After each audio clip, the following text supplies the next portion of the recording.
আমার ছেলেটা হয়েছে এক চিংড়ি মাছের ভক্ত, সব সময় খালি বাবা চিংড়ি মাছ আনো, চিংড়ি মাছ আনো। ওকে চিংড়ি মাছ খাওয়ানো হয়, আবার বেশি চিংড়ি খাওয়ানোটাও তো ভালো নয়। তো এই যে ওর বাবা চিংড়ি মাছ নিয়ে চলে এসছে বাজার থেকে, ছেলে বলেছে আর আনবে না।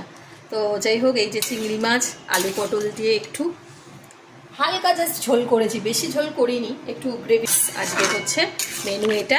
আর একটুখানি আম এনেছে, আমের চাটনি করব, আমের চাটনি করলেই হয়ে যাবে।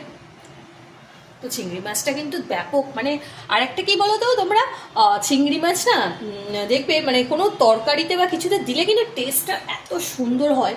প্রত্যেকটা মাছই খাই, বাট চিংড়ি মাছের মতো কিন্তু টেস্ট কোনোটা। আমারও চিংড়ি মাছ খুব ভালো লাগে, তবে ফেভারিট নয়, বাট আমার খুব ভালো লাগে। তো আমার ছেলেটাও হয়েছে এক চিংড়ি মাছ আর চিংড়ি মাছ সারাক্ষণ। তো এই চিংড়ি মাছগুলো খুব বড় বড় ছিল, বড্ড গুটিয়ে যায় চিংড়ি মাছগুলো।